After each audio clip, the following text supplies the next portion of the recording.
Do you guys go out to a lot of functions with coworkers? I assume, like in your 30s, maybe in your 20s you would. I might have when I was in my 20s and not working at a professional job. I don't know. Maybe it's crazy. I just want to go home when I'm done. Who doesn't?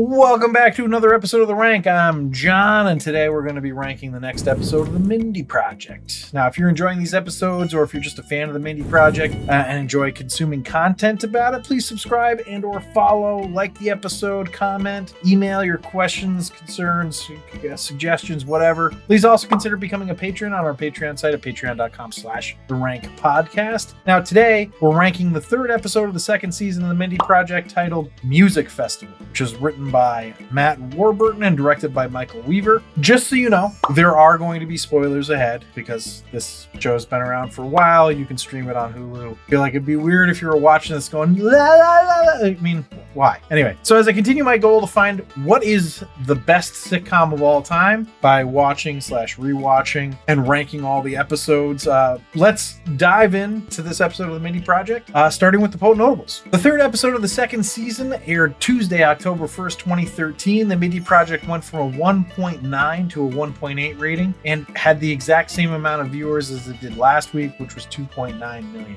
Once again, it was the least watched of Fox's Tuesday lineup. That's not good. But it only lost 900,000 from its lead-in New Girl instead of the 1.2 million it lost last week, so I guess that's progress. So this episode happened to be Adam Pally's first episode on the Mindy Project. So let's talk a little bit about Adam. Now, I hadn't heard of Adam before he played the role on the Mindy Project, but apparently he was on a show called Happy Endings. It was actually canceled in 2013, and this was his next role. Now, before these roles, though, he was becoming fairly well known in LA for improv comedy. I looked him up a little bit, and it turns out he moved around a lot when he was a kid, and his parents were in a band called Pally and Pal, and they toured the Catskills, which probably doesn't mean much to most of you out there. No, it does not. But I grew up near the Catskills, and I just find that kind of hilarious and fascinating. That's how his parents made money, by touring the Catskills in their band, Pally and Pal. So if we have any listeners that have heard of this band, you got to comment. Let me know. Was this music any good? What kind of music did they play? I'm very curious. Anyway, Adam ended up enrolling at the University of Arizona and then transferred to the new school after that and to pursue the arts, basically. And so that's how he started out. But to get on to Mindy, he actually didn't have to audition. He was a little friendly with Ike and Mindy, and he had seen Chris Messina in New York. Now, lucky him. Also, Happy Endings got canceled on a Tuesday, and he got the offer for the Mindy Project that Friday. So, not too shabby. Yeah, not too shabby at all. I'm sure he was like, man, I'm out of work. And then, 3 days later, he's got a recurring role. Good for him. Well, those are the Potent Notables. Let's get to the episode overview. So Casey has come back to his church in New York, Casey being Mindy's boyfriend, in case you haven't been following along, and he makes a grand entrance, as Casey is wont to do. He shows off his new fiance, Mindy, and then makes an announcement. A little funny bit here in that he's like, I got engaged to my fiance, and he goes to say, Mindy, stand up, but she's already standing, because of course she is. Anyway, he's decided to leave the ministry to pursue his dream of becoming a DJ. Now, this sets up the rest of the episode, as Mindy is clearly perturbed by this announcement. I have to say, I get it, Mindy. This would not be welcome news after just dealing with being in Haiti and long distance with him in Haiti. That's tough. I actually really liked the turn of events.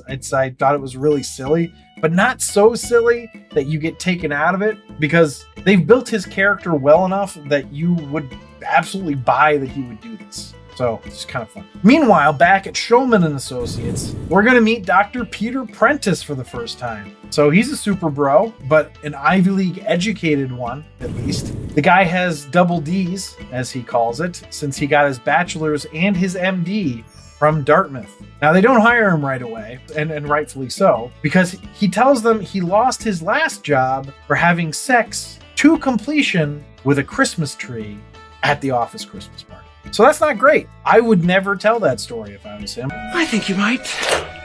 I guess honesty is good too. So things are looking up on the home front for Casey and Mindy as he books a DJ gig. He gets his first gig, and actually really quickly. I would imagine it takes a lot longer to get a DJ gig, but he gets one in like 6 weeks apparently, or some time frame like that. And it's at a music festival in upstate New York.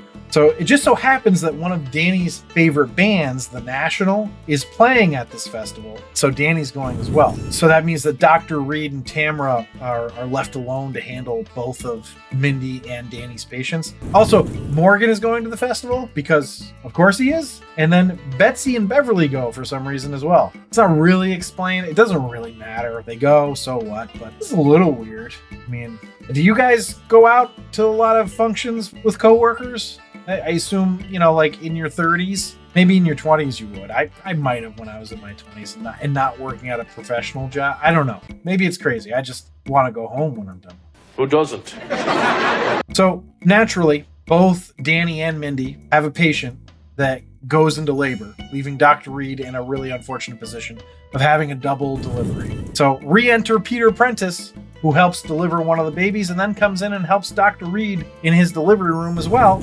And this is how Peter Prentice ends up getting hired. The Peter Prentice arc on the Mindy Project has officially begun. Now, back at the music festival, though, Mindy, Danny end up helping in the medical tent, and Casey and Minnie have like a mini fight. Morgan breaks his butt after a stoned cannonball into the grass that he thought was a pool, I guess. And then Danny convinces Mindy to go to Casey's show, which she wasn't going to do. She wasn't going to go see his set because they had their little fight, which I was like, that's kind of lame. And I was like, this feels like something you wouldn't need to get advice to do, because it just, of course you should go, whatever. So Casey's set goes great. She's on board with him being a DJ now. This is great. But when she goes backstage to see him, he has had an epiphany. And his epiphany is that he realizes that he wasn't present with the crowd because he was thinking about all the things that the event didn't do. So he wants to become an event. That's his new dream job. So this precipitates a plan to go to Austin to get a master's in that field, and Mindy has had enough. Essentially, they break up. It felt like I led up to that pretty quickly. Like, okay, so he does this, and then they're breaking up. Well, that's how it happens in the show. It feels a little quick. I feel like they could have gone at least another episode here, like dug a little deeper, but I get it. It's time for Casey to go. Farewell, Casey. You were an enjoyable character. I have a sneaking suspicion we might see him again in another episode. We'll see. But that's pretty much the whole episode, so let's see how this episode ended up ranking. A rank.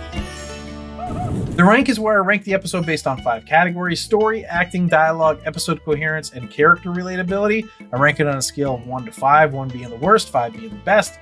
And then I add a laugh counter at the end, which is where I tally the amount of times the episode made me laugh. So 1 point per laugh out loud that will be added to the cumulative ranking. So the first category is story, which I gave a 4.5. Casey quits the ministry to pursue his new dream of becoming a DJ, and Mindy and Danny leave Jeremy by himself to handle the practice. Those are the A and B stories. It's a really good sitcom story, It doesn't need to be this really big convoluted thing to be a good sitcom story, and they do it well here. So the next category is acting, which is I gave a 4.25. The acting was really good and fun. Anders Holm and Mindy are excellent in this episode. I like Chris Messina.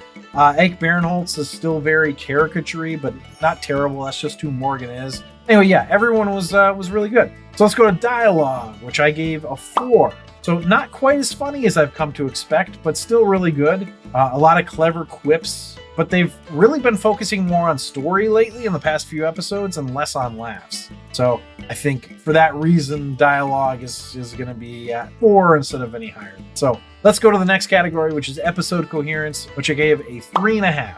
So the coherence was good and all, but the end kind of wrecked it a little bit. It just felt like they had decided they were done with Casey's story arc, but it was faster than they were expecting, so they came up with something real quick. It just didn't quite work. The rest of the episode's coherence was really good. So there you go. That's my 3.5. So character relatability is the next category. I gave that a 4.25. Again, this was another score that was higher until the end. The breakup took it down a bit because it just felt too, I don't know, whiny. Really, you couldn't have stuck it out in a long distance relationship for a little bit or had more of a discussion about it. It just seems like they could have done at least one more episode building off of this to make it more believable. You know, it just felt like they had one argument about him being a DJ, and that wasn't even an argument. And then they had started a discussion about him wanting to be an event planner, and he's just like, "Are you breaking up with me?" And she hadn't even said anything like that, and I was just like, and then they did. I don't know. It just felt like a little rushed. Anyway, let's go to the laugh counter. I had 12 laugh out louds for this one, which is not bad. That puts the grand total of the episode up to 32.5. That puts it in the I'd watch it again tier. So as for the series average, this keeps it in the I'd watch it again tier at an average score of 34.7. So there you go. That's the whole episode. Thanks for listening and or watching. If you'd like to see a list of our episode and series rankings, you can do that on our website at therankwithjohnandzach.com. Remember to subscribe, review, and comment, and please consider supporting us on our Patreon site at patreon.com/therank podcast. And you could get exclusive perks. Huh? It's exciting stuff. He's right, you know. But I will leave you with this. Why did Casey like to dress in women's clothes? Because he was divine. Dude, I don't get it. I don't get it either. I'm guessing some of you aren't going to get that one. That's okay. Look up divine. You'll understand.